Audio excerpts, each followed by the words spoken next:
ഒരുപാട് സമയം വന്നിട്ട്. ഹേയ്, നീ ഒന്ന് നാട്ടിൽ വന്നു. കഴിഞ്ഞ ആഴ്ച. തന്നെയുള്ളോ? അതെ, അവരവിടെയാണ്. പിന്നെ ഫിലിപ്പിനും ലീവില്ല. മോളെ നോക്കാൻ അമ്മയുള്ളതുകൊണ്ട് തനിയെ വരാമെന്ന് വിചാരിച്ചു. മറ്റന്നാളൊരു മാരേജ് ഫംഗ്ഷൻ ഉണ്ട്, അതിനും കൂടെ വന്നത്. നീ എന്നെ കാണണമെന്ന് പറഞ്ഞു. ഒന്നുമില്ല ഇല്ല, പറഞ്ഞു. വിഷ്ണു, സത്യമാണ്, നിന്നെ ഞാൻ സ്നേഹിച്ചു. പക്ഷേ എൻ്റെ വീട്ടിൽ ആലോചന വന്നപ്പോൾ നമ്മുടെ കാര്യം വീട്ടിൽ പറഞ്ഞുള്ള പ്രശ്നങ്ങളെ ഓർത്ത് ഞാൻ പ്രാക്ടിക്കലായിട്ട് ചിന്തിച്ചു. ഇപ്പം എനിക്കൊരു കുടുംബമുണ്ട്, കുട്ടിയുണ്ട്. നീ ഇപ്പോഴും എന്നെ ഓർത്തിരിക്കുകയാണോ?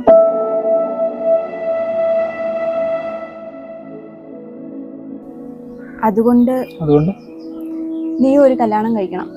അത് പറയാനാ ഞാനിപ്പോൾ കാണണമെന്ന് പറഞ്ഞത്. ഇല്ലെങ്കിൽ എല്ലാവരും പറയും നിന്റെ ലൈഫ് വേസ്റ്റ് ആക്കിയത് ഞാനാണ്.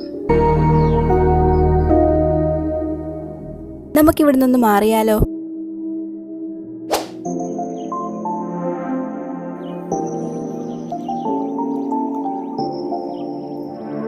ജിൻസി, പണ്ട് ഞാൻ എൻ്റെ ഒരു സുഹൃത്തിൻ്റെ ഒരു 5000 രൂപ ഏൽപ്പിച്ച് മറ്റൊരാളുടെ കൊടുക്കാനായിട്ട്.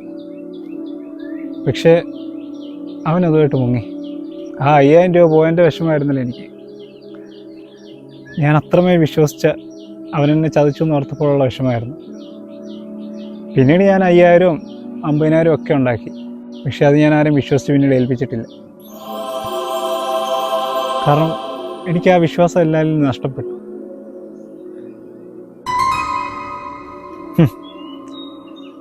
വിശ്വസിച്ച് കൂടെ നിന്ന് എൻ്റെ ജീവിതം തകർത്തതിനുള്ള കുറ്റബോധം അല്ല നിനക്കുള്ളത്. മറ്റുള്ളവർ എന്ത് വിചാരിക്കുന്നുള്ള ചിന്തയാണ്.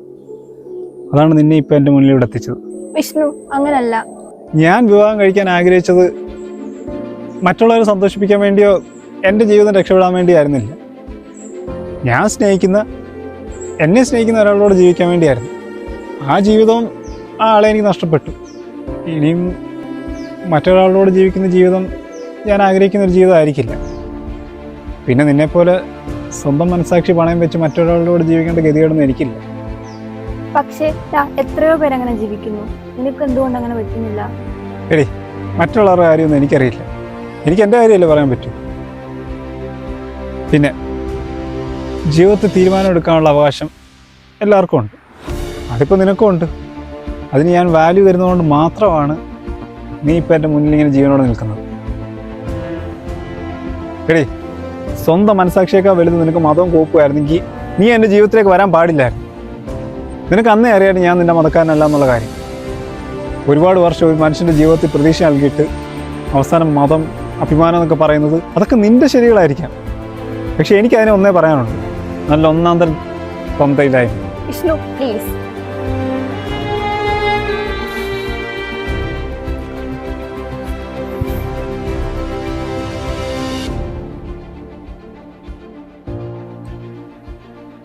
നീ എന്നോട് ചോദിച്ചില്ലേ ഞാനിപ്പോഴും നിന്നെ ഓർത്ത് ജീവിക്കുവാണെന്നാണ്. കഴിഞ്ഞ 13 വർഷം ഞാൻ നിന്നെ വിശ്വസിച്ച് ജീവിച്ചു. നിന്റെ സന്തോഷങ്ങളിൽ മാത്രമല്ല, സങ്കടങ്ങളിൽ ഞാൻ കൂടെ നിന്നു. നിന്നോട് കാണിച്ചതിൻ്റെ പകുതി ആത്മാർത്ഥം ഞാൻ മറ്റൊരാളോട് കാണിച്ചിരുന്നെങ്കിൽ അവൻ്റെ കാല് കഴുകി വെള്ളം കുടിച്ചേന്. എന്നിട്ടും അഭിമാനം നോക്കി നീ എന്നെ വേണ്ടെന്ന് വെച്ചെങ്കിൽ നിന്നെപ്പോലെ ഒരു നന്ദികേട്ടുള്ള എൻ്റെ ജീവിതത്തിൽ വരാത്തില്ല എൻ്റെ ജീവിതത്തിലെ ഏറ്റവും വലിയ ഭാഗ്യം. അതുകൊണ്ട് ഇപ്പോൾ എനിക്ക് ഒരു വിഷമവും ഇല്ല. നമ്മൾ ഒരുപാട് ആഗ്രഹിക്കുന്ന കാര്യങ്ങൾ കിട്ടാതെ വരുമ്പോഴല്ലേ നമുക്ക് വിഷമം ഉണ്ടാകേണ്ട കാര്യമുള്ളൂ. വിവാഹം കഴിക്കണമെന്നും ജീവിക്കണമെന്നും ഒക്കെ ഞാനും ആഗ്രഹിച്ചാണ്. പക്ഷെ എൻ്റെ മനസ്സിൽ ഇപ്പം അങ്ങനെ ഒരു ആഗ്രഹമേ ഇല്ല. പിന്നെ നിൻ്റെ സമാധാനത്തിന് വേണ്ടി ഞാൻ മറ്റൊരാളെ വിവാഹം കഴിക്കണമെന്ന് പറയാനുള്ള എന്ത് യോഗ്യതയാണ് നിനക്കുള്ളത്? ശരിയാണ്, എനിക്കൊരു യോഗ്യതയില്ല.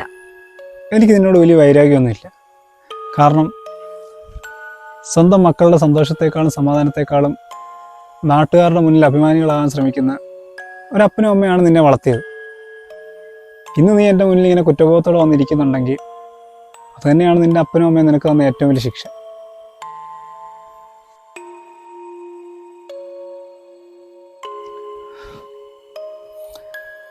ജിൻസി, എൻ്റെ ജീവിതത്തിലെ ഏറ്റവും വലിയ ആഗ്രഹമായിരുന്നു നിൻ്റെ കൂടെയുള്ള ജീവിതം.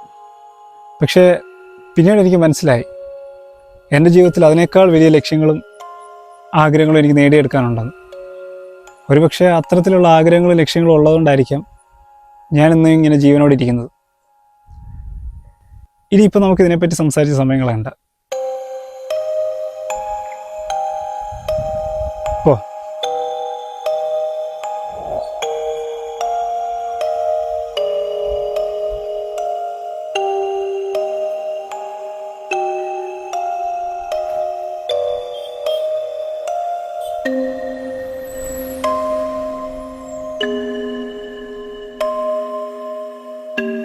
അതെ, ഒരു കാര്യം കൂടി.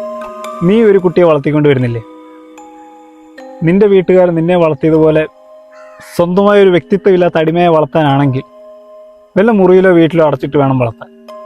ദയവ് ചെയ്ത് സമൂഹത്തിലേക്ക് ഇറക്കി വിട്ട് മറ്റുള്ള മനുഷ്യരുടെ ജീവിതം നശിപ്പിക്കരുത്. It's A request.